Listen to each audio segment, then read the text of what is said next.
My name's Emily Johns. I'm a marketing manager and I'm the oldest of 4 girls. And our dad was diagnosed with neuroendocrine cancer when he was 44 and he passed away when he was 54. I'm Malcolm Leggett.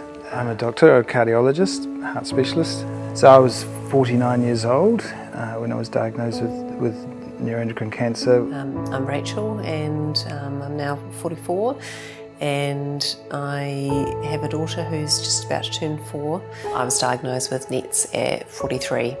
There's never a good time to hear it. It doesn't matter how they deliver the news. I remember the doctor saying, "You have the same disease that killed your father."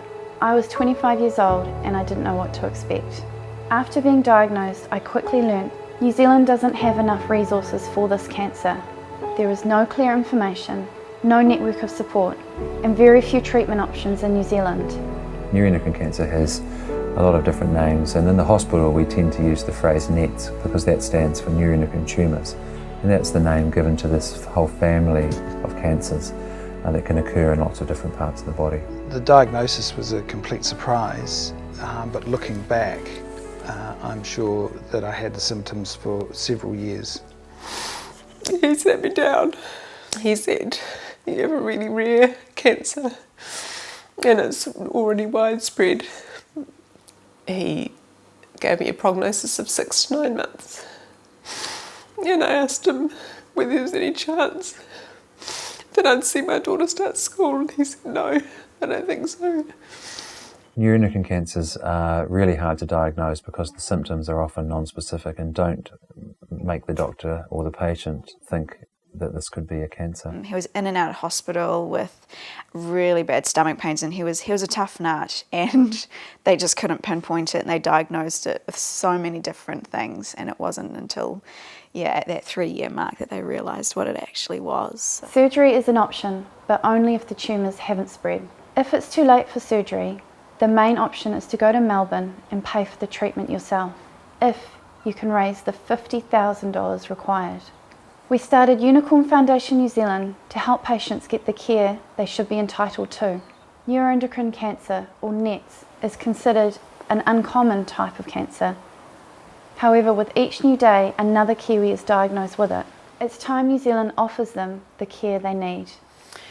So I've been to Melbourne 6 times this year now. I think it's been reasonably tough just in terms of the amount of time that I've had to be away from home and away from my little girl and organising care for her while I've been away. Yeah. The option to go for the scan sort of came up when it was almost too late. If you're diagnosed with a NET in New Zealand, the quality of the diagnosis is good. The expertise is there to treat the patients, but we don't have access to the full raft of treatments that we need to get the best results. Very passionate about the work that the Unicorn Foundation's doing, trying to raise the awareness of this disease, but also improve access to the appropriate diagnostic tests and treatment for New Zealanders, because I think it's been a long time coming and it's something that really needs to happen. I think it's really invaluable to have an organisation where I've been able to go to an informal evening and meet some other patients and talk to them about their experiences, and through Unicorn I have become in regular contact with a couple of patients in there. Keeping up with them with emails and texts and things like that has been really helpful. We're fundraising to bring the right treatment to New Zealand, to provide options for care and reduce the financial burden, to offer hope and give patients time, more precious time.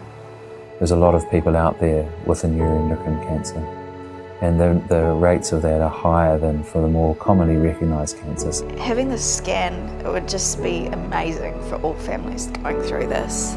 It's providing a service that could potentially help someone live their life longer. It would just, for a family, that is massive. The funds we've raised so far mean that patients can now receive the NET scan here in New Zealand. Our dream is to ensure treatment options become widely available. You can help make this happen. Please donate at unicornfoundation.org.nz.